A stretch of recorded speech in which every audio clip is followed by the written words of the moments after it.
Surf today. Get up and brush off the dew on that. Surf today. Surf today. Surf today. Cut it and roll that dew on that.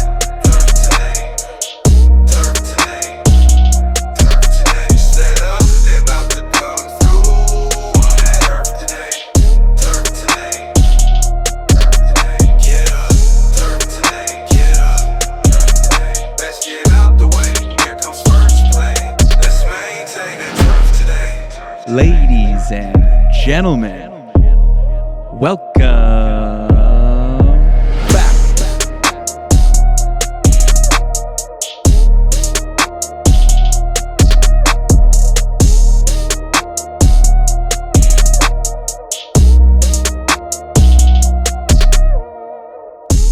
What is going on, everybody? Welcome back to Turf Today, presented by Toro and recorded on the Superintendent Network. My name is Adam Kershane, joined by my co-host Brian Laurent, and we get to chat with Ashley Young today, who is the superintendent down at the fields in Georgia. This is a really cool conversation, and we can't wait to present it to you. But before we get into that, let's go chat with Mr. Laurent. How are you? Not too bad. How are things? Crazy as always, man. Yeah. How about you? Crazy as always.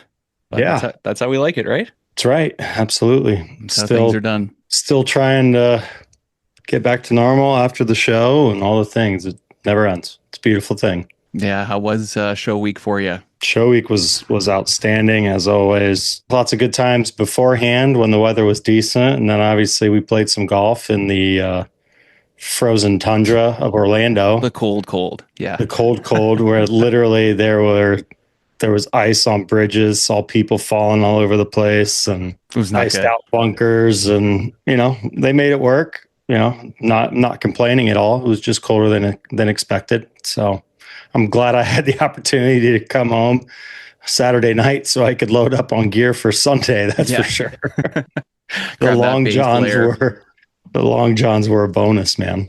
I don't think I'm ever going to take a golf trip without a base layer. At least tuck it into the travel bag. Like I learned that Yeah. lesson on that trip. 100%. Yeah, if it's a winter trip. Now summer's different story. You'll survive. Yeah. But yeah. Anytime you're going to go to the show, I mean, you never know. I've heard all the stories from my dad where they played in sleet and snow and you name it. So yeah, some years we get lucky, some years we don't. And if anyone in this industry doesn't understand it, then there's something wrong, because it's just kind of the lifestyle, right? Mother Nature's always in control. She's undefeated. Yeah. Guys want to get out there and play. And most of the guys did, which was good. Lots of alcohol was flowing. I had a great time. I thought we had some good shots, a couple of good putts. We're never in contention, but I mean, it's always fun to get out and play some golf. Yeah, I could have done without my dad chirping about my golf swing on Facebook, but aside from that, it was great. Yeah, first comment right away. Hey, Brian, come on. Yeah, it's over the top, Brian. Yes, Dad, I'm well aware.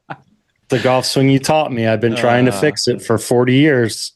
That's so good. How was it for you? Did you have a good week? Yeah, it's always a tiring week, going through everything and just kind of being on all week. But I thought the trade show was fantastic and ran into a number of guests that we've had on the show, or I can kind of consider them friends. You see them, and it's so nice to meet a lot of those people in person. And I know I heard from a few of them that they said that they had people kind of coming up to them and were saying, "Oh, I recognize you from the podcast, and I watched your episode or listened to your episode and relate in some way." So I thought that was really cool that we're able to kind of connect some of these people and have some recognizable faces for people to kind of see and go and talk to while they're at the show. So it was a great week. Very, very busy. Back home now. Picked up the cold that everybody had here. Nice. Great. Nice. So just fighting that and helping out as much as I can. My wife started a new job, so we're just Oh boy. right in it. Right back into the fire. Yeah, things have been good, but I've just been consuming Olympics.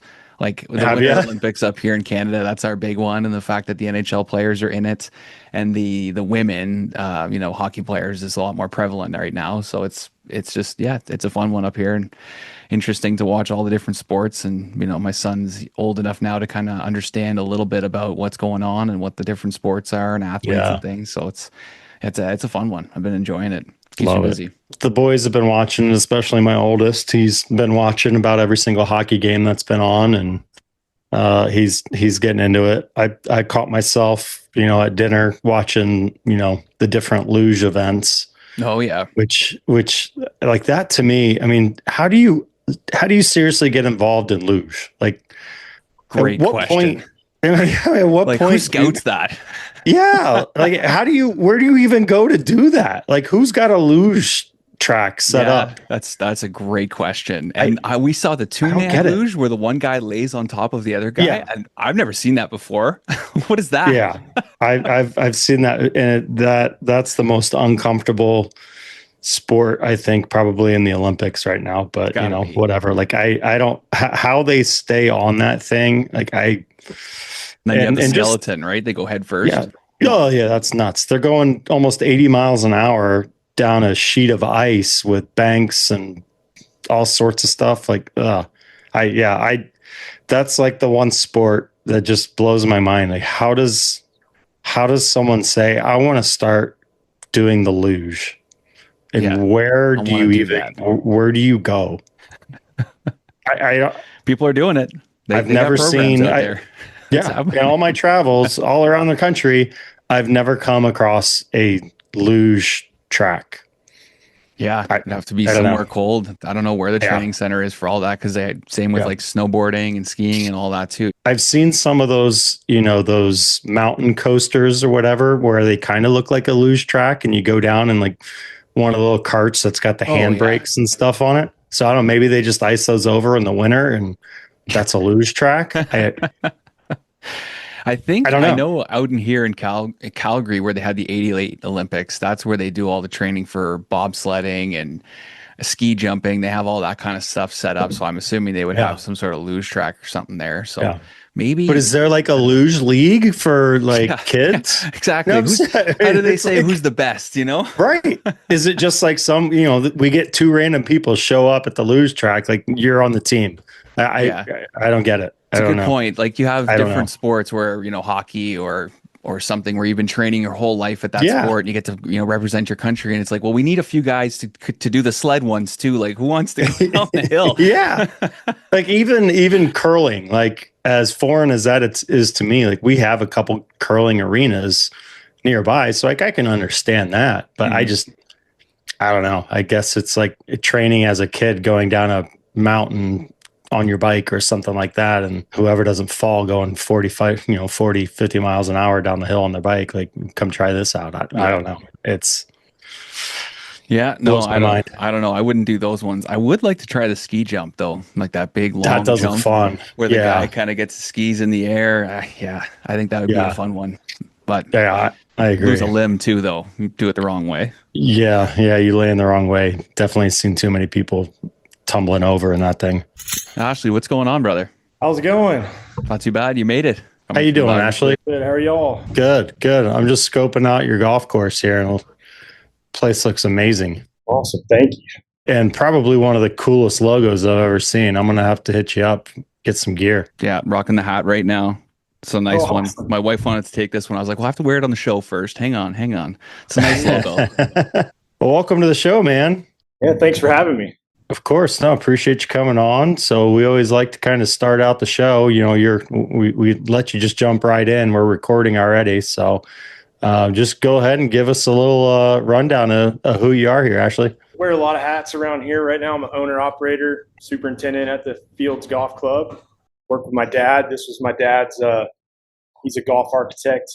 This was his first design, and a few years back, the second owner of it was possibly going to close it, and we always knew it was a good layout, and so we decided to came in and bought it, and been fixing it up over the last 5 years. Got a superintendent here originally. It didn't work out, and I grew up on golf courses, working with dad, mainly building them, and I've been surrounded by a lot of really good superintendents, and so I didn't study turf grass originally, and just said, hey, I can figure this out, and had a lot of good people helping me, and it's been awesome.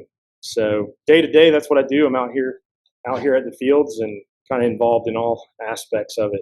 Beautiful. So take us back. Tell us about, kind of growing up. You're your old man, obviously a bigger name in the industry. So just tell us about all that. Yeah, dad going back, being in the industry, he was, when I was little, he was originally a cabinet maker, built cabinets. So I grew up in the wood shop and seeing him design and build things there. And he always wanted to get in the golf business, was always a scratch golfer, good golfer. And he started selling equipment for the Toro company. So I got to ride around the truck when I was, 10 years old, younger than that. And he called on a lot of golf courses all over South Florida. I mean, places like Seminole. One year, I didn't even know where I was yet. I ranked bunkers at the Masters, like during the tournament with my dad. And Wow. 84. Why are all these people out on the golf course, Dad? I don't get it. What's going on? Like 7 years old, I guess. And the Sand Pro had just came out. And so it was a new piece of equipment, and Toro was there demoing it. So Dad was showing all that stuff they were using it. So I was sitting in his lap on a Sand Pro, riding around some of these places. A lot of them are hand ranked. There wasn't too much Sand Pro usage out there, but I remember being in the maintenance shop at Augusta, just hanging out with the mechanics and the crew and the caddies around, and not really understanding until years later, like where I was. And No, you were at the golf course. yeah. And so I got to see a lot of really cool things, young, just riding around on the truck with Dad, making sales calls, and when he'd let me ride. And to that point, like, I kind of fell in love with the agronomy side of golf and building. And golf was stressful because he was a good player. And so a lot of those same trips, I'd get to tag along in the foursome. Every once in a while, I'd be like, hit a ball. But they were such pristine courses, and you're in the clubhouse. It's like, yes, sir, no, sir, take your hat off, shirt tucked in. What's this kid doing here? He's like, mind your P's and Q's. So golf was a lot of anxiety around it for me. So I liked, I'd rather be out on the course, like catching tadpoles in the pond kind of thing. And so from that, he started designing and building. And my first job in the golf industry, I was 15. And he said, well, if you're going to learn it, you're going to start from the ground up. So he put me on a construction crew. My granddad would pick me up. I couldn't drive yet. My granddad would pick me up at like 4:30, 5 a.m. and go out to the golf course. And I think one of the worst jobs I had was they were sprigging fairways, and we had to put down hay on the entire fairways. And so for weeks at a time, we were just walking out there with straw bales, just shaking straw by hand. And you get home at night and there's dust in your nose and all that stuff. And so that was my first job was on a golf course build, and we built that. And I would help him with plan sets as like CAD came along. At first it was all hand drawing. So I would work with some of the landscape architects that worked with him and kind of bringing some of the drawings into scale and just little things like that. And then later on, I decided I was not going to go into the golf business. I wanted to do my own thing. And so I went to school, originally art degree, studied art and philosophy at Berry College, and it's going to be the most educated McDonald's employee ever when I got out kind of thing. Finally, school didn't work out. I got out of school and went to was a big whitewater kayaker. That's not an easy sport. Like, your grades are falling, and I was always at the river, and we'd be traveling all over the country. And they were like, "Look, you got to decide either school or that. But if you drop out of school, you got to get a job." Well, my friend was a sales rep for a whitewater kayak manufacturer, and he got me a job in just sweeping shop floors basically. But we had a gas card, and we got free kayaks, and we do clinics and demos, kind of like people do with golf clubs and stuff. And so I became a design assistant there and learned a lot about design from another angle. It was neat to bring a product like from a conception of like a foam block to a actual boat you would see on a floor. And then realized I wasn't going to make any money doing that either. Went back to school, got a finance degree, and Dad needed some help. He was at the time, nobody was building golf courses, like right after the crash, 2007-ish. And he was kind of running golf courses in triage. Because a lot of the golf management companies kind of manage golf courses from, we're going to bring you more rounds. We're going to come manage this place and bring you more rounds, run this place efficiently. Well, the banks were taking over a lot of golf courses, especially in the Southeast. A lot of courses were built for, not for golf demand, but they were built for real estate developers. So these guys would build a golf course and hand it over to the homeowners association. They didn't know what to do with it, and somebody would come in and try to run it at a profit. And then ultimately, a lot of those kind of places closed.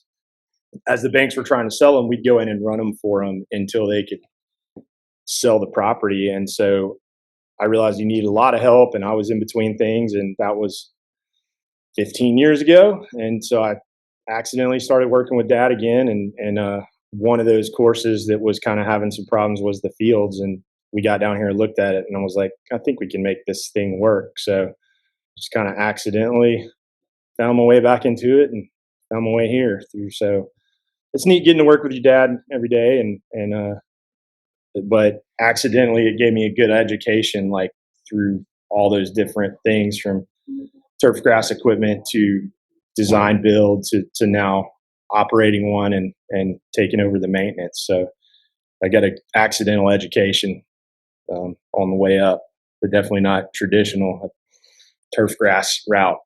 So have you done anything more formal? Have you gone and gotten some more formalized education, or has it just been a lot of relying on peers and advice from kind of others in the area?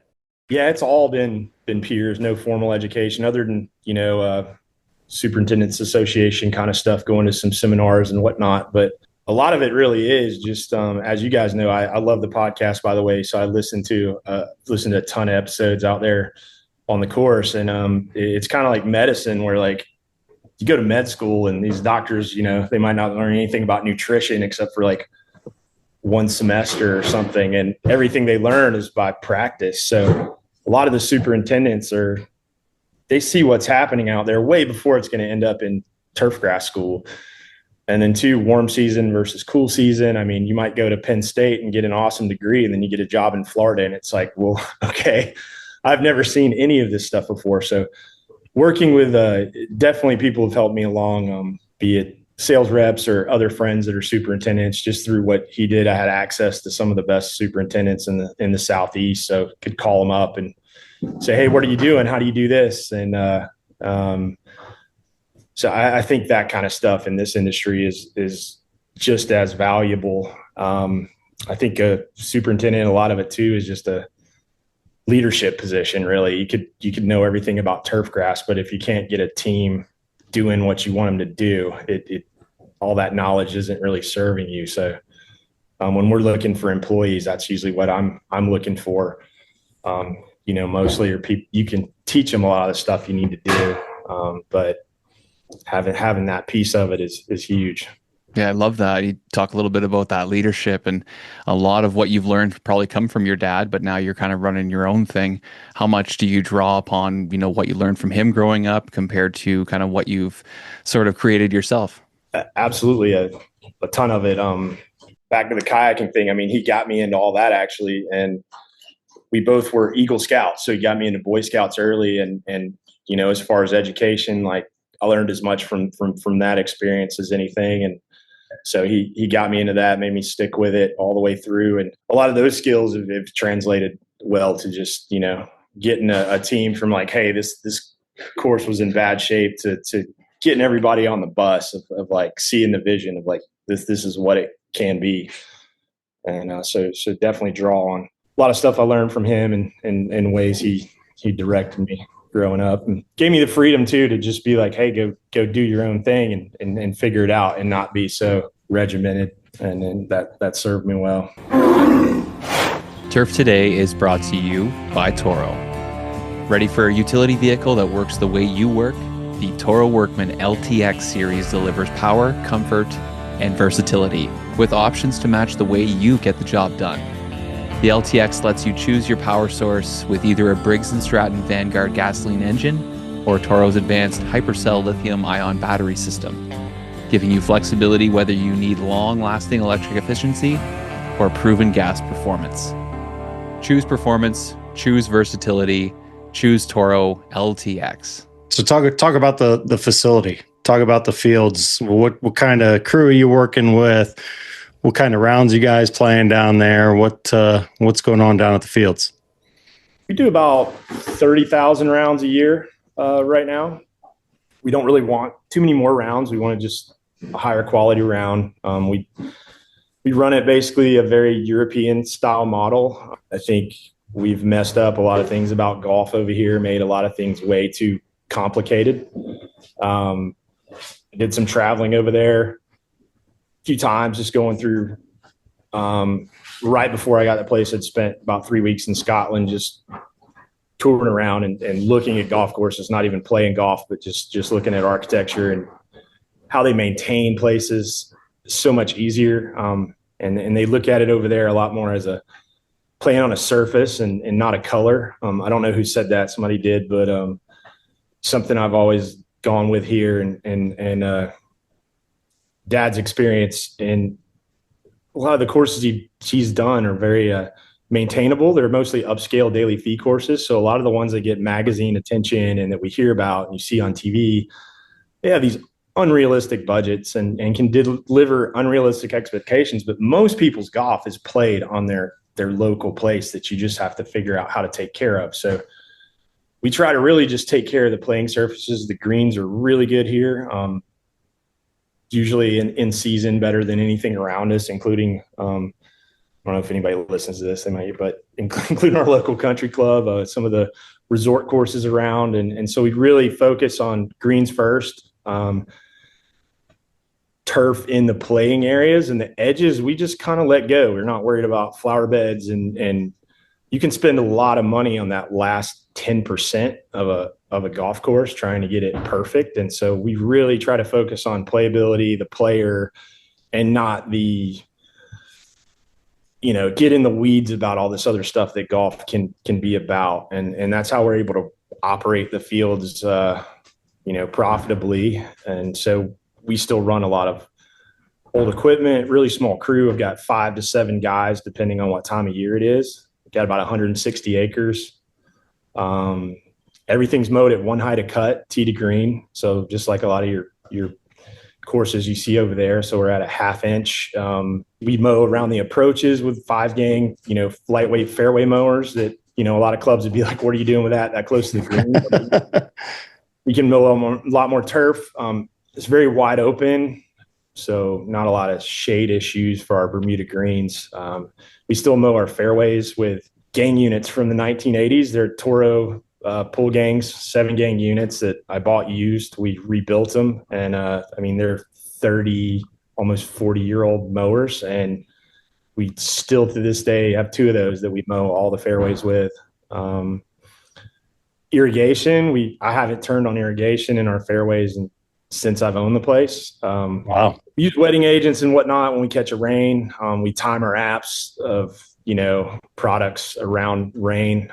We water out of the 160-acre property about 25 acres of grass. So various fish at pump station. We've still got some old brass impact heads out there in places. And we can turn the water on if we need to, but we're not pulling anything from a well or a municipal supply. It's all rainwater collection. So, and I think that's something too, golf gets a bad rap about being ecologically unfriendly. And I don't think the industry does a very good job about telling the other side of that story. I mean, we've got 3 acres of grass out of 160 that ever is even touched by an insecticide. 3 acres of grass that's spoon-fed fertilizer and fungicides and stuff. The approaches, they're maintained pretty tight, and that's probably 10 to 15 acres of grass, as well as the tee boxes, maybe 3. So out of that whole property, there's 3 that are highly managed, 20 that are somewhat highly managed, and the rest of it's all native areas and wildlife and all that stuff. So the water coming out of wells is all rainwater, very little chemicals going out. You got a farm down the road that can, they're spraying glyphosate on soybeans, like it's going out of style. And we might use a product like that once a season. So when you look at it per acre, it's way less environmentally unfriendly than the 20 yards even that are maintained by ChemLawn or whoever around the golf course. They're probably putting way more on that acreage than we are on this entire place. And so I think the industry needs to do better about telling some of those stories. I think people get the wrong idea sometimes. Well, yeah, 100%. So I'm just curious to know about the whole change. Like, you guys go down there and decide to take over the property. What did you guys change, or is it more just kind of a philosophy? We're going to take care of it in a different way and make it a little bit better. Yeah, Made some not huge changes. I mean, the bones were still there. Definitely changed the watering regimen, just concentrated on those areas of turf that we really wanted to highly maintain. Put in new irrigation heads around the greens. We had about 33 bunkers when I got here. I took out the last 2 years, 12 bunkers. So we're down close to 20.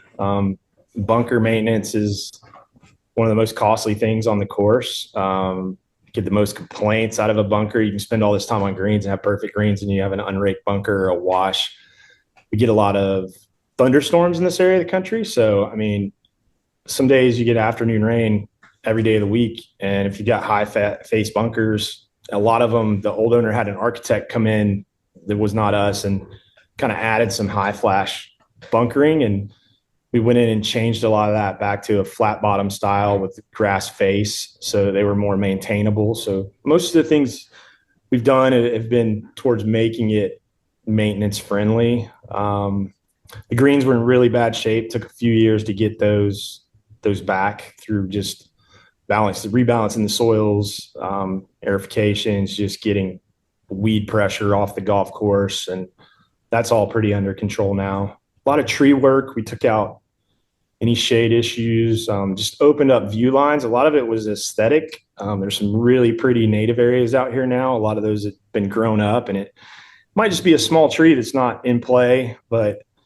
even something 10 feet high could break your view line. And to most people, I think golf is an aesthetic, like visceral experience. So a lot of things about a golf course, yes, when you're up close to the green, you're putting, that ball roll and all that stuff's important, but a lot of the other things are 100, they're 100 feet away from you. They're view lines that are 1,000 yards. And so one little tree here or there, or some things just opening up those sight lines and getting that feel of a place where when you step out on it, you don't even. So a lot of things we changed, people didn't know they even realized. And I think that's been a big part of what makes us successful. Just it photographs really well when people step out there. It just feels good. A lot of these open view lines. So that's a lot of what we did. Nothing crazy, You're making a lot of people jealous when you talk about just the ability to go out and kind of do what you want to do. How nice is it kind of to be the guy calling the shots? And, if you want to remove trees, you really don't have anyone to answer to. You just go do it. No, and that's definitely been huge. I would have been, if I was a superintendent of a place, I would have been fired from this place a long time ago. And I do think that's something that's a lot of golf dads talked about this. I mean, it really is a mom and pop industry in a lot of places. And if you're just superintendent dealing with a board, I mean, there's a lot of smart guys out there that know things they want to do, but they've got to answer for all those things. They've got other people checking it off. You want to cut this tree down. I mean, if we want to cut a tree down, it's gone tomorrow. It's so you can make a decision faster. Also, I can think in a longer timeline, and we try to explain that to our membership or a golfer when we can. Sometimes we don't, but I'll know 2 years down the road, this is our goal. And so I can think about a year, 2 years, 5 years. And some of those projects take a long time, either agronomically or just monetarily. So you can think in a longer timeline as an owner, superintendent, whereas a guy that's, got to worry about feeding his kids and keeping his job. I mean, you've got to stay within budget on those projects, or he doesn't know if he's going to be there in 2 years, or he's got to make an impact right then when he gets there, and impact that year for that board or that owner.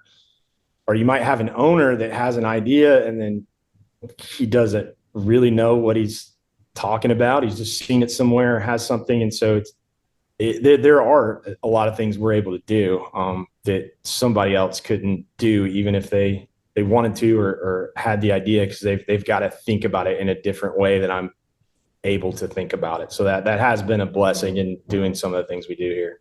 Did it bring your dad to tears when you talked about bringing bunkers out of play? I mean, it's his original design. He put those there, right? So No, or is it he was all about him looking at it from an owner's perspective then too? Like, all right, yeah, get rid of those.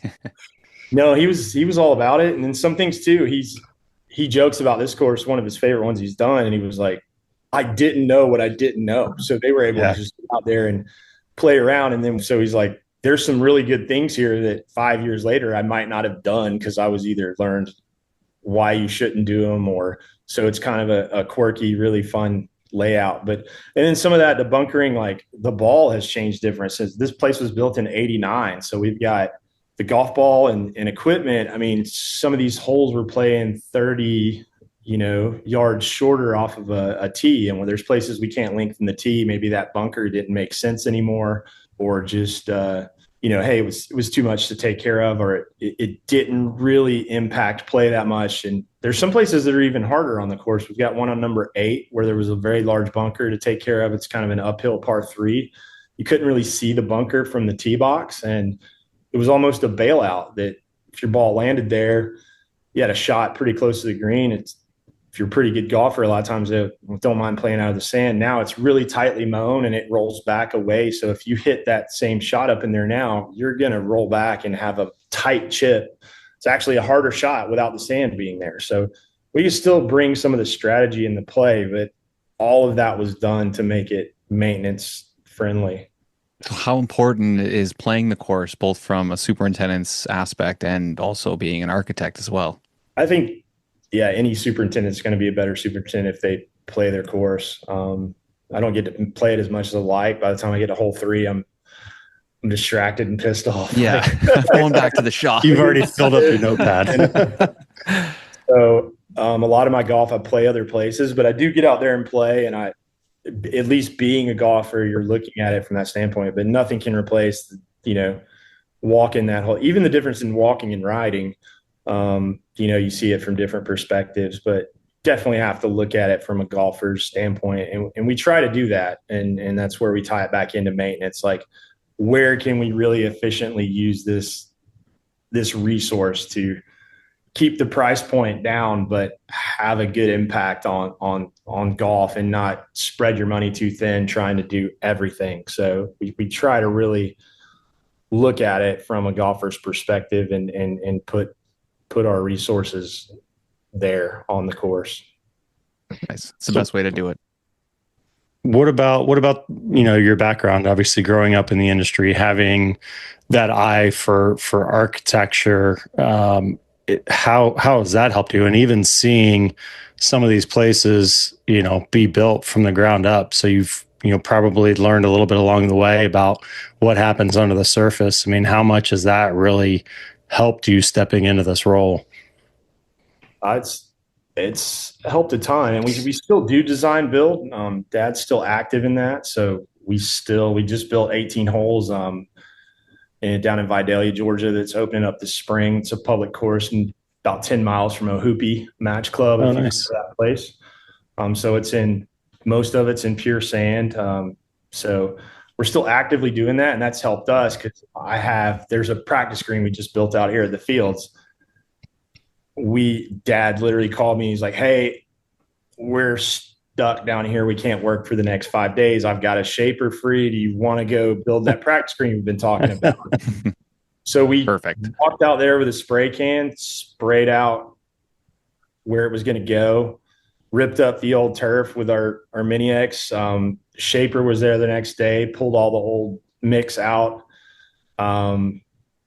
used existing irrigation, floated it out where it was an old croquet court. And so it was dead flat. We had a lot of disease pressure because it didn't drain well. So we put some movement in it. And then I drove down to Tifton by day 4 or 5 and picked up sprigs at like 6:30 in the morning at the farm. And we were cutting them in by 3:30 that afternoon. And by the end of the week, the green was there. And we had no plans of doing that the week before. That would be crazy at a regular club to do something like that, but we can utilize crews and materials and contacts. So that part of it's helped, just being able to know how to do that when we do have resources or downtime in the winter. We can go knock a bunker out or do this, and we can train our own crew like, hey, this is how you're doing that, or pulled in skilled labor, at our place when we need to.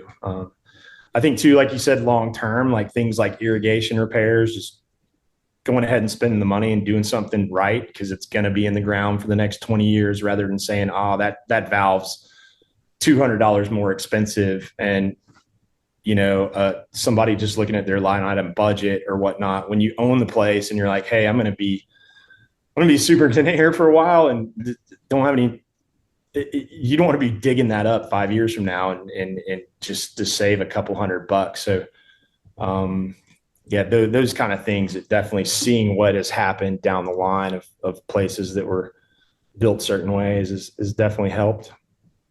Imagine coming back from a vacation or something like that. You're off for a week and come back and you guys build that whole green in a week.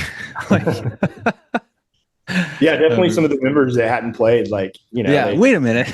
They came out and they came back and they're like, when did that happen? That's awesome. That's wild. So speaking of wild on the golf course, tell us about camping on the golf course. Yeah, I grew up in a tent for sure. Dad would take me backpacking and all that kind of stuff. And it was another thing too, just being connected to land and how I'd walk routings with Dad, and he'd be walking through a tree line, like with some stakes. And he's like, oh yeah, there's going to be a green over there and whatever. And you're just walking through the woods in a lot of these places. And then it ends up being a course, and kayaking, hiking through the mountains, all that stuff. You're always just looking at land and understanding drainage and runoff and wind and species of plants and all that kind of stuff. But yeah, I did a lot of camping. And when I went to Scotland, I just camped. I took a backpack and a tent, stove, and literally Scotland's got some of the most liberal land use laws in the world. So you can pretty much camp wherever over there unless it's blatantly posted not to. And so I would stay in a hotel like every 3 nights and then just camp and looking at courses, and it's a cheap way to do it. So I actually camped on the beach right at Royal Dornoch, and got up that morning and put on a golf shirt and walked from my tent to the pro shop and was like, hey, is there any chance I can get on today? And it was the only course I got to play while I was over there too. And they were like, can you go right now? And so they gave me some rental clubs, and I went out there by myself, and on the back nine, I ended up meeting up with a couple guys and joined them on the way in. And so we've had some tournaments out here too.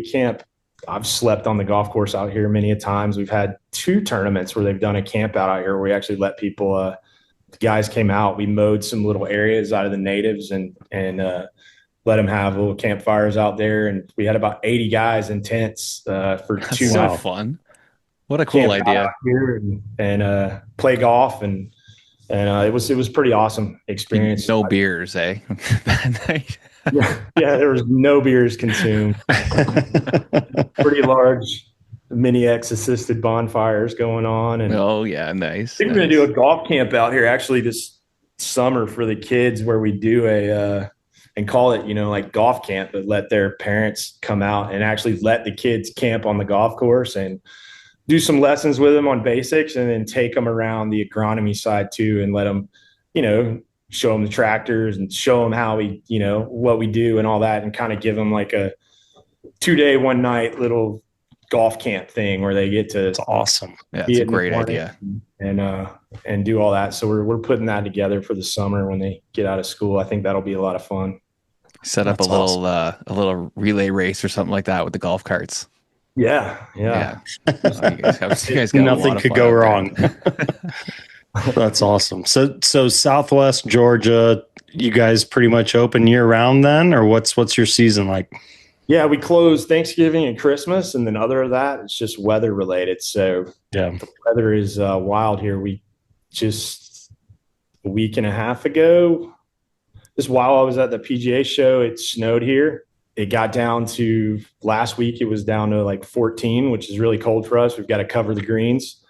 And then today it's 65. I mean, last week it got up to 70. So we literally went from the greens being covered to 70 degrees in 48 hours. So when it's good weather, we're playing. I mean, the parking lot's full today out there, and yeah, nice. A half ago we were covered up and no play and not getting above freezing. So if it's pretty, we're playing. I mean, the main season's March to October, and then but we've got some pretty hardcore golfers that will still get out there when it's nice. So yeah, it's a year-round thing. We are back with another Ask the Agronomist segment featuring PhD agronomist Tony Goldsby from the Andersons. Our question today comes in from an anonymous, and I will say maybe younger person in the industry. don't be afraid to put your name on this stuff. It's always good to ask questions, and this is a question I get asked all the time. So let's jump into this one here, Tony. Can Tony explain why some golf courses use covers on their greens and some don't? Yeah, thanks again, as always, Adam, for having me on the show. And again, as Adam mentioned, right, thanks again for the great questions. Most likely, if you're thinking it, good chance somebody else has already had a question about it and just didn't have the gumption to, write in or call in. So don't be ashamed at all. Be proud of those questions. It's a great question, actually. And I think a lot of people, obviously, this time of year, you're hearing a lot about winter events on the news, right? And maybe even seeing on some of the different social channels, different superintendents that are using covers out there and kind of understanding, what's the story. And I think, obviously, us putting a jacket on and making ourselves a little bit warm, they might initially go to thinking about, keeping the greens warm or the temperature that they have the impact on. But really, that's only part of the story, and really the primary reason for the covers themselves is actually to prevent winter desiccation. So if you think about, even when it's sunny outside and all the wind and things that are going on when the ground is, frozen, and that turf, leaf is still losing some amount of moisture, right? And that root system might not be able to replace it at the same time. You almost run into what we call winter desiccation, right? Which is a damage from that moisture loss through wind and cold events. So that cover really acts like a nice little mini moisture blanket, right? And kind of reduces that dehydration stress. And again, it does, moderate those temperature swings just to help, the freeze-thaw cycles not be as big of a deal. But really just keeping that desiccation from occurring is the biggest point. And another factor, obviously, Adam, in you guys' neck of the woods, right? Anywhere where you potentially are going to have 100+ days of snow cover that you're going to have to contend with. Different varieties of snow mold are going to be a concern. So that's another reason why, people will sometimes opt for covers to help prevent that, ice encasement that you'll see during that period of time that's going to help that disease occur and then create a little bit more of a micro environment. And, ultimately at the end of the day, I think if the question is why do some use it and some don't, it probably really comes down to kind of 4 factors. And that's, what the climate they're in, what area of the world they're managing the grass in, what is the turf species, right? That's going to have a big factor. Budget, and then really labor, right? So a lot of these tarps, as you guys can imagine, are really big. It takes a lot to go get them out, secure them down. So anywhere where it's going to be milder or you don't need them or you don't have the resources, right, you're probably going to be putting those elsewhere on your course and not necessarily into covers. But, where you have high value greens in super high, harsh environments, they don't guarantee perfection, but they are cheap insurance, right? Well, not cheap, but insurance, if you will, that could potentially significantly reduce that potential for winter desiccation, which again, if you're on a high value area, it's just not acceptable. It's going to be something that's going to give you a little bit of a peace of mind. But again, great question. Kind of a lot of different functions that they can perform, but ultimately cutting down on winter desiccation is probably what they do best. Yeah, 100%. It's a great question, and I think it has a lot to do with your location, your species, everything you have going on. I've seen low budget courses where they just spray and vertidrain and let nature take its course, and then other courses where maybe you have POA greens and you really have to lay down straw over your tarps and ice shields, and really make sure you have proper drainage and everything for the spring. But yeah, up here when it gets really cold and things, we actually do find some of our bent grass areas are actually covered in the spring and protected in the spring because of all the wind and everything. They're just, they're coming up trying to push all their proteins up, and it's nice and early in the year, and all of a sudden you get a windy night where it's really cold and everything, and you just ruin your plants. And so that was a big one for us. But it really does depend on your course, where you're at, and everything you have going on. So appreciate the answer there, Tony. That's a really good one. Keep the questions coming, everybody. This wraps up another Ask the Agronomist segment featuring Dr. Tony Goldsby from the Andersons. So tell us a little bit about maybe the future. Do you want to kind of be at the one spot for a long time? Yeah, we've got some plan. I don't have any intentions of selling the fields. We've been approached by some people that made you think like, well, that might be that's a lot of money. What would I go do? I love what I do every day. We want to keep the fields public. Don't in any way want to become semi-private or whatnot. We kind of want to use it as a model, if anything, to show that public golf can work. Obviously, we want to make a profit, but we want to keep it reasonably priced. Just before I jumped on this podcast, like literally 2 minutes before, I was out there with our architect, a friend of ours that done work at other courses for us, a building architect for 30 years. we're laying out some lodging. So we're looking at putting in a small dormitory for the common area, but just single rooms, really simple to where we get a lot of people traveling in to play us now, which is humbling. It's really Nice. cool, but Yeah. we kind of try to keep the vibe really laid back here. There's some things you can do here. There's no dress code. It's just more like respect the game. Literally on the card, it's just like just be cool, respect the game, respect the staff. Respect people out there. But you can be an asshole and wear a Peter Millar shirt, and you can be somebody totally cool and respect the place, be out there in a t-shirt. So I'd rather have the guy out there in a t-shirt. So it's on some of the culture we built. We get some really cool events. Fried Egg's been out here. No Laying Up has had quite a few events out here, and they all like it because it's their place for the day, and we make everybody feel at home. So that's why we're looking at some lodging, just so we can keep people coming in. And I think a lot of these destination courses that are being built, they're awesome. But any of the new projects being built in the country right now, it's either a muni that's funded by a government, or it's some $50 million plus crazy project. Just down the road from us is the Fall Line Club that you probably heard about. And I mean, they've spent, I won't say it on here, but I know what they've spent. It was crazy. A Beautiful. lot of money. Like, amazing property, but nobody has access to a lot of the new places getting built. It's hard for a lot of people to say, hey, I'm going to drop $6,000 to go to Bandon if I can even get a tee time. So we're about an hour outside of Atlanta, and we kind of have an idea of making it where, hey, it's a public destination where you can come here for the weekend, spend less than $1,000, play a lot of golf, have some really good food. You probably have 80% of that experience. You still got some good views. You're hanging out, drinking beers with your buddy by the fire, playing some night golf. We've got a full TrackMan range, all that kind of stuff. And you could still have a lot of that same experience, but you can be back home on Sunday afternoon and get out of Atlanta. So we've got some ideas to maybe expand that product, and that would involve buying some other public courses, because you can't go build public golf right now with interest rates. A brand new irrigation system these days, you're talking $2 million just for the irrigation. Oof. By the time you buy land, everything else, you're sitting at $10-12 million. You've got to have $100 greens fee plus just to make that cash flow. All of a sudden, that's not accessible even for a lot of people coming in and playing. Whereas you can go get a public place like the Fields and fix it up, kind of like remodeling a house. And if it's in the right area, I think we're proving that if you run it, a certain way. I mean, this place was about out of business, and now we're doing great and getting some street cred, and a lot of that's how it's run. So I think there is some future for public golf that is not, Beth Page and Pebble Beach, like, that's not public golf at the end of the day. Still got to have those places where you can go play for $60-70 and have a great time. So, but yeah, to answer your question, the Fields, we want to keep evolving it, but I don't see us selling it.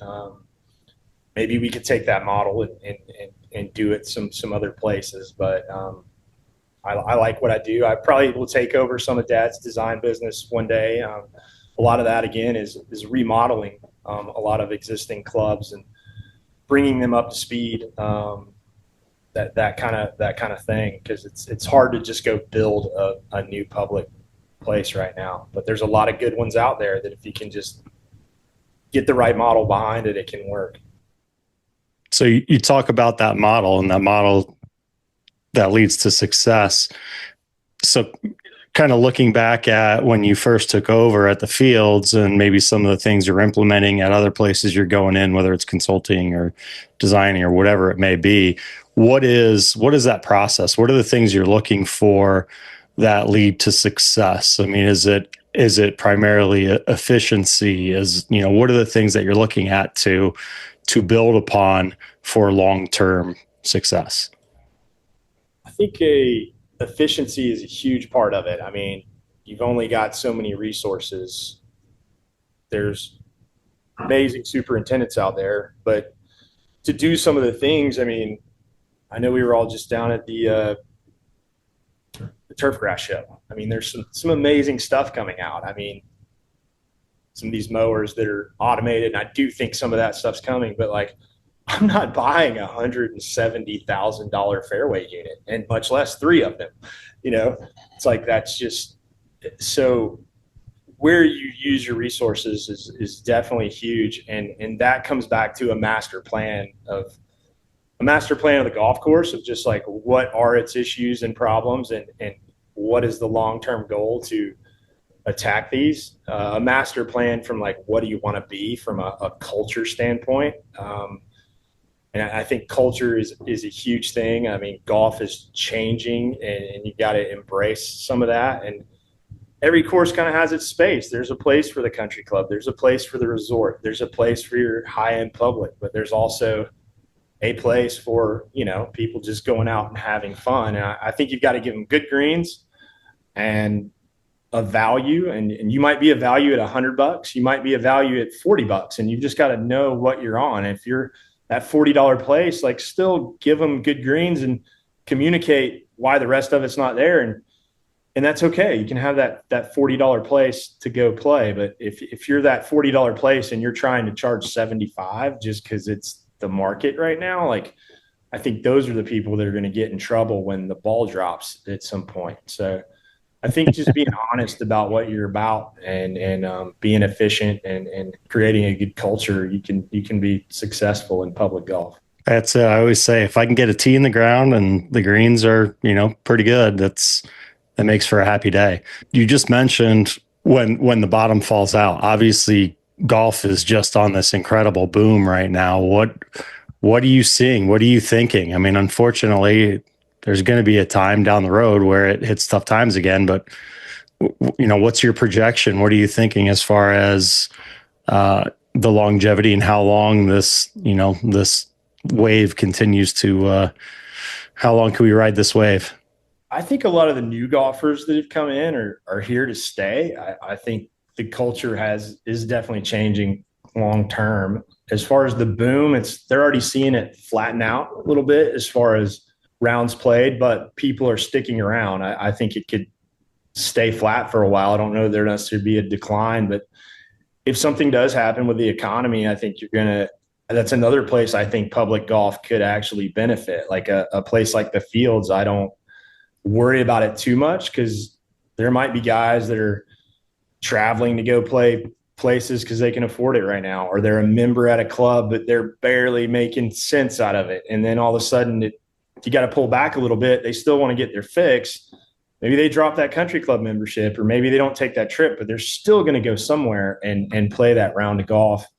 So I think you got to take care of, and then there's going to be some places on the cusp that all of a sudden the money's not coming in like it was. And maybe they're running that, you know, pretty close to red, and they start having issues and turf quality goes down, or, you know, morale or whatnot. And those places fall off the back. And if you're able to still, you know, put out a good product, those people are going to move over to those courses. So I think if you're running efficiently and doing a good job, there's going to be golfers in space for a long time. Also, the population's growing, golfers are growing.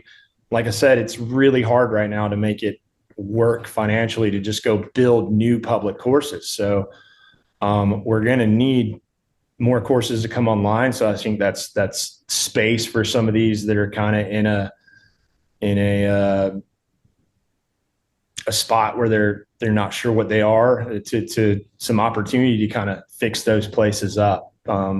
But yeah, it can't stay like this forever. So I think if people are being smart right now, but there's probably some operations out there that are just running like it's going to stay like this, and they're not being efficient. So, but I don't know. I wish I knew exactly what was going to happen. It'd be nice to have that magic 8-ball on. Yeah. Hard to say. Yeah. Well, moving to the agronomy side, we just mentioned going to the GCSAA show. We got to chat there, which was awesome. Good to meet in person. And I just love kind of a two-parter for you. I'd love for you to talk about going to the show and why it's kind of beneficial. And then a little bit of advice maybe for some younger people in the industry coming up and, you know, working their way, trying to find kind of, you know, their fit in the industry. I go to the show for exactly that reason. To me, it's all about people. Nowadays with technology, the internet, sales reps, like most people in the industry, probably your Toro guys come and done a demo already with that new piece of equipment. You've probably seen it on their site. You've studied a lot of the fertilizer technology that's out there. And so as far as a product standpoint, I don't know the show is as important as it used to be, like in the 80s so now I see it more as like, that's a chance when you got superintendents from all over the country. You've got manufacturers that you might have talked to on the phone and never met in person. And so you can just kind of build or strengthen those relationships.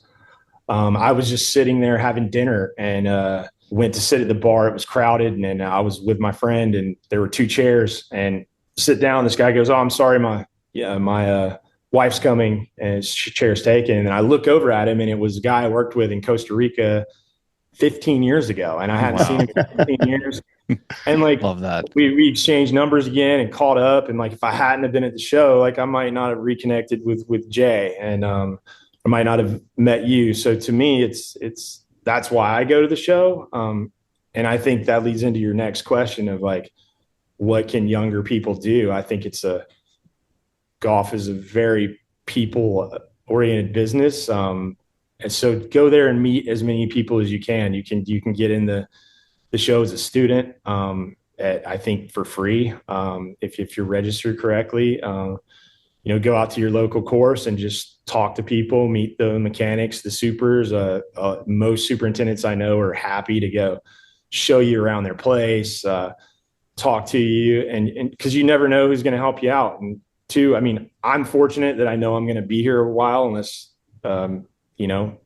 something unfortunate happens, but I don't have to think about it that way. But you don't know where your next job is going to be or where that super's next job. So you might meet somebody there that's in California or Canada or whatever, and all of a sudden they take a job down in Florida, and that's where your network is. And so people are, moving around a lot in this business. It's not like you can just go down the street. So you're going to travel if you're making this a career path. So I think meeting all those people, same thing, your sales reps, a lot of your best sales reps they stole them from a superintendent that knows his fertilizer. And now he's hawking fertilizer or mowers or whatnot. And so you don't know when you're going to meet those people again. So if you're young, I would just talk to as many people as you can and make those connections.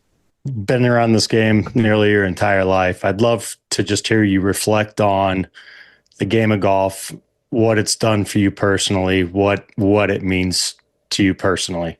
It's a hard one, an easy one to answer. I mean, it's everything. I mean, I can't, the time, like when I was younger, I didn't get to see my dad a ton because he was traveling salesman. He loved golf. I was exposed to it early. And again, I didn't play very much of it, but golf has always meant a lot to me. Now getting to work with him, so the game has brought us together. Some of the best times I played, been playing with him, getting to just meet all the people I've met, even at the golf course. I mean, the friendships. Sorry about that. You're fine. I want to know what the ESPN update was from earlier. But, yeah. Just friends I've made here. I mean, golf is I cannot imagine my life extracting golf from it because it's been such a huge part of our family and my career now and everything. So I can't imagine what it'd be like without it. It's a great response. And I got to say, you're pretty good at this. I don't know if you've done some interviews before, but you've made this very easy on us. We won't take up too much more of your time. We do have to ask you about the story, which involves your sister and the hospital when you were a little younger. Oh, yeah. I was here at the fields. So I was mowing greens one morning. I still mow greens. Try to in season at least one day a week. And it was a few years ago. And I was on, I think, 11 green. And there's a pond right beside it. And I'm always telling the guys, look, especially if they're new operators, just mow this one this direction. Don't worry about changing directions here because you'll get too close to the edge of this pond. And I was like, well, I'm mowing today. I'm going to mow it this other direction and try to, switch it up for them. And I on the phone with my sister, which I tell my guys, do not be on your phone while you're on the mower. And here I am. And I go to make a turn close to the pond. And next thing I know, I'm going backwards. And she's like, what just happened? And I'm like, because I probably said some explicitives and literally put a old Jacobson Greens King right in the pond. And I was about waist deep. And it's like, all right. And so went and got the tractor and ran a chain and a strap out to it. And one of my guys was with me and I was directing him on the tractor, and I walked back to the towards the tractor. And I guess the guy that was in the fairway thought I was clearing the green. I assumed that seeing a mower in the pond and this huge strap across green meant give me a second. And so as I'm walking back to the tractor, I just all of a sudden I'm on the ground and I got cracked in the head. I thought that his foot had slipped off the clutch and the chain broke and hit me. And so when I came to, he's standing there. He's like, what happened? And then I took my hat off. And when I did, blood just went everywhere. And so I was like, I think I'm going to need some stitches. So we jump in the truck. This dude comes over totally freaked out that he hit me in the head. I'm like, man, it's all good, whatever. And I happen to look down. This comes into play in a second. And I see his golf ball under the tractor, and I grab it and stick it in my pocket. And I was like, I'm keeping this. It's a souvenir. And so I didn't know who he was. And so we run to urgent care, and they had to put some staples in my head. And so they're like, can you put your feet up, lay back? So I had on big, tall boots, and I'd been standing in the pond, and this all happened so fast. And think about it. So they kicked my feet up. All this water like comes out of my boots onto the floor of the urgent care. And I had to explain what that was about to him, and then drive back to the golf course, get back on the mower, finish mowing greens. And then a few weeks later, this guy comes in. I was standing behind the counter. He's like, hey man, I just want to say, I'm so sorry again. I was like, what are you talking? He's like, I'm the guy that hit you in the head with the golf ball. And I was like, hold on a second. And I went and ran and got the golf ball, and I made him sign it. And we dated it. So I've got it sitting in here somewhere, but Nice. that was a long day mowing greens. Yeah. What were the lines like after that? I don't remember. I don't even know if I finished mowing 11, honestly. I probably just moved on to the next one. Staples and a concussion. That's a great day. That's an all-timer. Wow. Yeah. Awesome. Cool. Well, before we let you go, we always like to give our guests a little time at the end to talk about anything you want to talk about. If there's anything we haven't really covered today or just something that's on your mind, we'd love to let you at it, man. No, not really. I think we covered a lot. I want to appreciate you guys for having us on. I mean, huge fan of the podcast. I'm seriously not just saying that. I've listened to it a ton out there. That's usually what I do when I'm out on the course. So throw on something, and I've listened to a lot of great things on y'all. So appreciate what you guys are doing. And it's always fun to meet new people. But yeah, if anybody's ever in the area, we're hour away from Atlanta, come check us out. It's totally public, and we appreciate it. These things do help us out. I think social media has been awesome for golf in a lot of ways, connecting people like this, and it's been good for our business too, from just a advertising standpoint. So, we appreciate it. And I think too, like you're talking about kids earlier, like the tools that people have access to, like when I was coming up, I mean, you can jump online now and watch, some amazing mechanics like grinding reels and hear their entire, like the education you can just get from YouTube or podcast as far as turf grass goes. Like that didn't exist even 10 years ago. So I think things like this are awesome, because there's so many tools out there outside of turf grass school that if somebody's serious about it, they could get into it. And a lot of the people we hire are put in places, or some of the best superintendents I've seen, or mechanics, or even golf operators, were not necessarily PGA pros. They might have been hotel managers. They might not be turf grass people. We've had a few people that just came out of the military and were really good leaders, and they could learn what they needed to do. So I don't think it's always that path of just, you've got to go to turf grass school. There's so many tools out there, and this is one of them, podcast, YouTube, all those things. There's a ton of information out there for people interested in this kind of stuff. Higher attitude, train the rest, right? That's right. Very well said. And I don't know, I feel like the fields would be an awesome spot to have a Turf Today tournament, especially if you get a little dorm set up for some people. It'd be a fun Yeah. destination and yeah, no We love pressure, it. right? Just a bunch of fun. Dude, I'm Yeah. scrolling through right now. I've been like this entire interview. I'm like checking everything out going through your Instagram and checking out the map. Like I'll be down there in a couple weeks for sure. Booking Place tickets. is Right awesome. now, we've got a bedroom upstairs, and it's kind of, if you know, you know, kind of thing. But we've got a little dorm in the clubhouse, so it's got a couple twin beds and a king size, even a little sauna and a club shower up there, and looks out Oh, over the man. course. So when we have friends in town and stuff, they crash up there, and so yeah, man. You know, if y'all are ever flying, Sign me up. If you're ever flying into Atlanta for any reason, we're 55 minutes away. Just come stay down here for the night, and we'll show you around. That sounds Nice. perfect. Might have to I'll put that even one do on the list. laundry for you. Like I'll rip the sheets off the bed and go to the local laundromat. We'll knock that out, dude. No problem. Get down, Yeah, start cooking place breakfast looks- for everybody. Yeah. The place looks awesome. Ashley, looks fantastic. So I'm stoked that you came on today. Just it's always fun. That's the best thing about this for us is just the people we get to meet and new places that we get introduced to. And I'm excited to make a visit down there sometime. Yeah, absolutely. We'd love it. Love it. Yeah, it'd be Thank cool you to all meet for calling meet in. your old man as well. Yeah, he's his office is right down in the parking lot. I guess that's one last thing I'll say. That was cool. We got some cool history here. You ever heard of Tadmore Putters? Yeah. So pretty famous putter maker. Now he does a lot of hickories, but for 7 years his shop was here at the field. So there's still a Tadmore sign. No way. Dad's office is in Tadmore's old shop down there. So it's a cool space. But yeah, we'll get to meet Dad. He's a trip. He is you will never have to guess at what he's thinking. It's going to come out. That's awesome. I love it.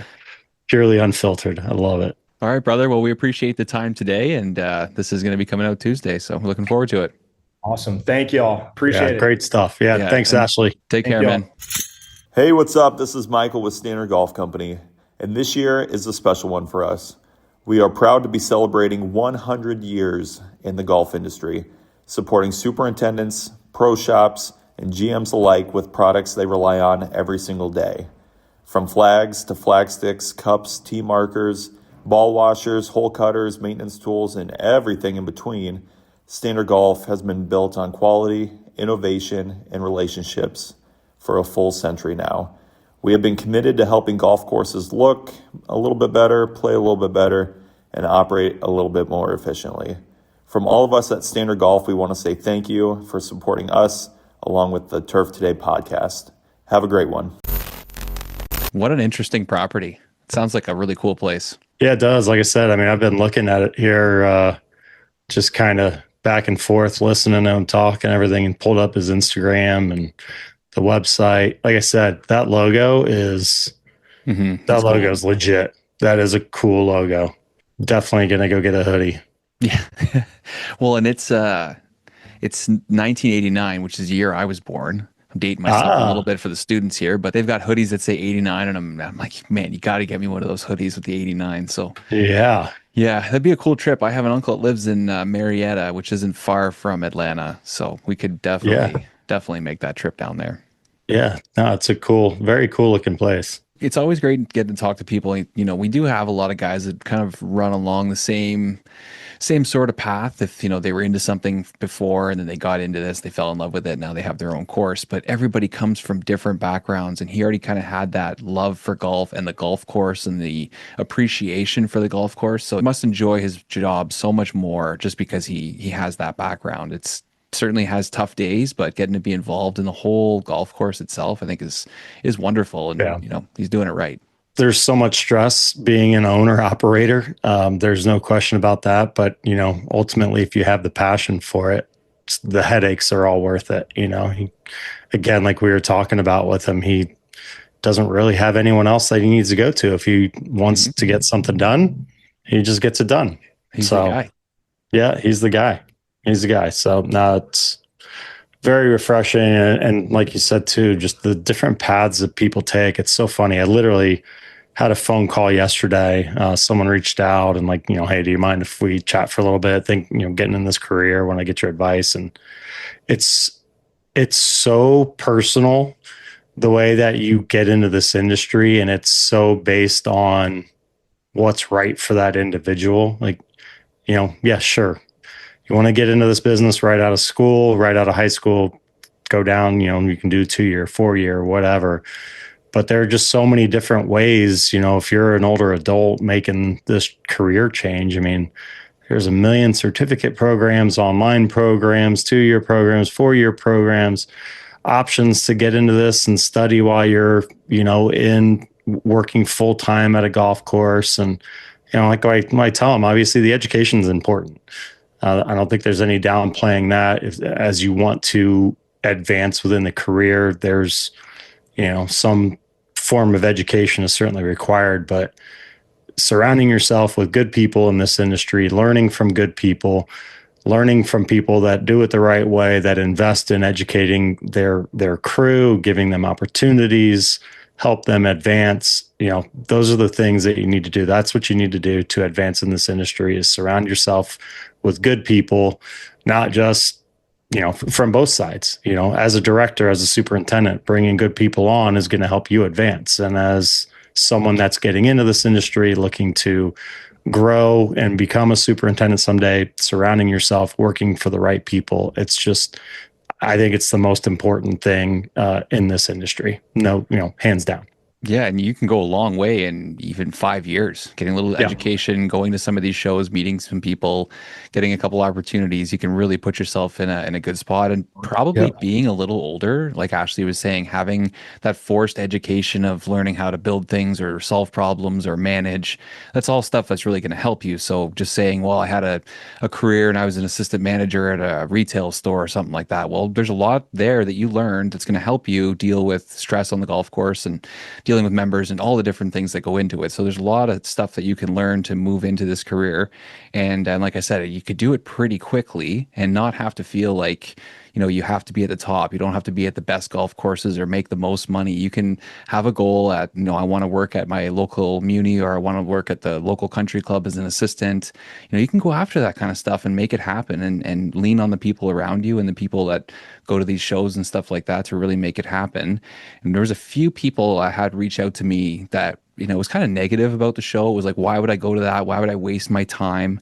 And I think Ashley nailed it here. You don't have to be at the high end of the industry. You can be brand new to the industry and only working part-time and have a passion for it or have an interest in it, and still find your way to a show like that to be able to, advance your career or learn more or meet more people. So it should be looked at as something that is for everybody, because our industry is for everybody. There is a home here for everybody. It's funny, and Ashley kind of hit it on the head earlier too with technology, and I'll preach this till I'm blue in the face. With technology, yes, it's so easy to research, see all the different advancements, all the things that are open to you, but there is zero replacement for in-person contact. There's just no replacement. Getting to know the person that's down the street. If all of a sudden you've got an air fryer that breaks down and you're in the middle of it and you're under pressure to get something done, if you don't have a personal relationship with that guy down the street, like, he's not going to loan you a $50,000 piece of equipment so you can go and knock it out. But, if it's a relationship you've established in person, you know each other well, there's the back and forth more than just trading DMs on X or Instagram or whatever it may be. Like, you call that person up, they're going to answer your call and they're going to bring it over for you, and maybe even send a couple guys to go help you make sure you get it done in time. Like, it's just, that's how this business works. And if you're, I'm an introvert. I get it. I'd rather be sitting at home watching TV with the family or whatever than, out and about. But you know what? It's just one of the things that you do. You got to put yourself out there. You got to build those relationships, because it's everything. It's huge. Yeah, 100%. It's everything. We always talk about it, right? I even love, you talk to somebody online for a year or two and then you finally meet them in person. it feels like you guys are friends. It feels like you've been doing this a Yeah. long time, and then being able to make that physical connection is so cool. So I Yeah. encourage people. It's nice that this day and age we have social media where you can kind of make 10, 15, 20, 100 friends online and then be able to go to something where a bunch of them are going to be at and be able to connect with Yeah. those people. It's so Yeah. cool. So Yeah, cool. and there's so many opportunities. Again, the national show, you obviously get to see people from all over the world. But I mean, your local association events, make sure you're going to those. Whatever it is, there's so many opportunities to get out there, and whether it's career advancement or just having people that you can call when you are seeing something on the course and you need some advice. I mean, that's the people in your life, the people you surround yourself with, make all the difference in the world in this industry, and just make this industry a lot easier to have success in when you've got those relationships. Yep. Yeah, and people want to help, which is nice, right? Yep. We're in an industry where 100%. people want to help, so reach out and start having those conversations. 100%, dude. I'm so I can't get over this logo. Yeah, it's a nice one. I can't get over this logo. I've never seen this before, and I can't wait to go down there and drop more money than I should on stuff I don't need. Is there not any other famous donkey golf course logos, or they I don't know. I can't think of anything. That's just a badass logo for everyone. For anyone that's actually still listening to this, the fieldsgolfclub.com in, where is it? LaGrange, Georgia. Lagrange. Check out that logo. And to Ashley, make sure you get a pro shop online ASAP. Yeah, because you guys are going to make some money. That logo is legit. I want a big level wear hoodie with a big, I don't know if it's a mule, donkey, whatever it is, with the putter. You're right. Need one of those big logo on the, oh, dude, that thing is sick. Yeah, it's a really good one. I like it. Very good one. Very good one. I know. I couldn't believe when I was at Bay Hill some of the prices in that pro shop last week. Yeah. Just walking around, you're like, oh my gosh! But yeah, because they know you're going to pay it in the bag. Yep, exactly. You're going to pay it. No, I want it. Put it in the bag. Yeah, you're going to pay it. You're here and you're not leaving without buying something. So yeah. Just don't look at the price tag and put it on the counter. No, it's part of going to the golf course. You got to save some money for the pro shop. It's all my write-offs. Uniform budget. Yeah, exactly. Uniform budget. What do you have going on this week? You traveling again? I know you just came back from Texas, the warm weather of Texas. Oh God, it was so nice. No, I am home for a little bit, Nice. trying to work on something either towards the end of this month, beginning of March. But I've got a lot of editing. I've got projects still kind of in the hopper from like September, October of last year that I need to knock out. Super Scratch stuff's kind of taking priority and making sure we get a bunch of things put together for the upcoming year. So we've got to finish a bunch of that stuff off. We're going to have like 9 events for Super Scratch this year. So trying to get those up and running, try and, just keep pushing that thing along. And then, I don't know, come spring, it's going to be rough. Kids lacrosse starts up here next week. So that's going to be exciting times. Just bracing for the chaos that's coming. Ready. Yeah. We're only a couple months away from Masters, right? It's coming. Yeah, man. Yeah. We're 2 months away, probably almost exactly 2 months away. Yeah. It's crazy. Yeah. Got graduation party planning coming. That's fun. That's only 3 months away. Yeah. It's going to be here. Busy time. It's going to be here. Few people wrote in recently asking for any more recommendations. I guess people like our recommendations for shows or movies. Been a busy time, and like I said, I've been watching Olympics. I don't know if there's any shows or movies lately you've been on. Caught up on Hijack on Apple TV. So I think they've got two seasons. 2 seasons in. The first season was the main character on an airplane. I haven't gotten around to watching the second season yet, but that was my series that I watched going to Dallas. which was weird because I'm watching a show about a plane being kidding. hijacked as I'm On the flying on a plane. Yeah. Yeah. So but that's a good one. Mayor of Kingstown, which is a really good one on Paramount. Mm-hmm. Yeah, I don't know. And then podcast wise, I'm my normal Dateline, Sword and Scale. I don't know. Lots of stuff out there. There's no shortage of entertainment. No, certainly. One of the ones recently my sister got me on was Fallout, which is based on the video game. Oh yeah. Unbelievable. So Really? well done. Yeah, such a good story, great acting. Like, I didn't play the video game, but if you like the show The Last of Us, which was kind of another video game one with the zombies, this one's a little bit different. It's post-apocalyptic and there's, different stuff going on. Very, very good. So I'm assuming they're going to do a third season of that one, but the second season just finished, and that's one you'll probably start and be like, okay, well, I'm watching this whole thing through. Yeah. Yeah. Yeah. So that's good. it's a good one. Yeah, a little bit of fantasy, like a little bit of sci-fi, but also connected to like the real world and stuff like that. So I like that one. I don't like when they go too far fantasy and they start talking about different worlds and ships and things like that. But if you kind of once I see zombies too, like once I see zombies, it's like nah. Yeah, but that's just me. I'm a big true story kind of guy. Like, I love anything that's kind of based on a true story, whether it's sports or like just crazy things, crime, whatever it may be. Like, I'm a sucker for that. Yeah. It's funny. My family makes fun of me because I'll wake up. It's my Sunday routine. I wake up, I'll come downstairs, put my pot of coffee on, and then I turn on the Smithsonian channel, okay, which you probably don't have. No. They have a show called Aerial America, and it's pretty old. Like, they were shooting all their stuff pre-drones. Like, they were shooting it from helicopters. But it's just like, that's really honestly what like inspired me to start flying drones on a big level, because they'll go to a different state. Like, here's Ohio from the air, and they talk about the history of the state and different landmark sites and all these. That's my show. So anyone in the States that has Smithsonian, Aerial America, you'll learn something and see some great scenery. So your kids will make fun of you just a little bit.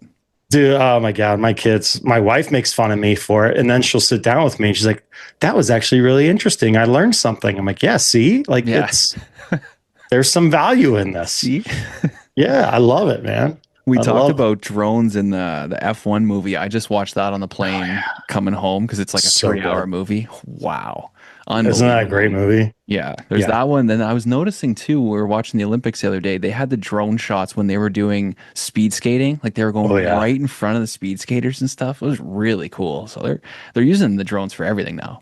I know. Yeah, they actually just had a little segment on the drones that they were using. We were at a restaurant. I couldn't listen to it, but they look like they're like home built drones, like racing drones and stuff. So yeah, they look pretty sick. Yeah, and they're getting smaller and smaller now too. Like, you're gonna start swatting them away like they're little bugs or something. I know. Too many fucking hats. So, all right, dude. We'll catch you later. All right, buddy. See ya. Have a good one. You too. Bye.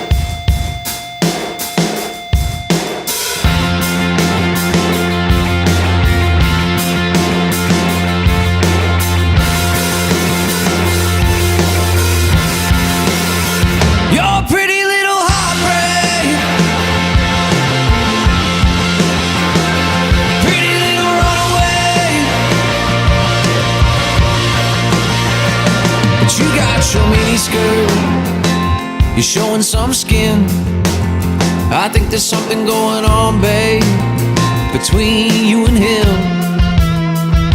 But you got your sunshade, you're showing your eye, that I'm catching on, babe, to your disguise. Your pretty little heartbreak.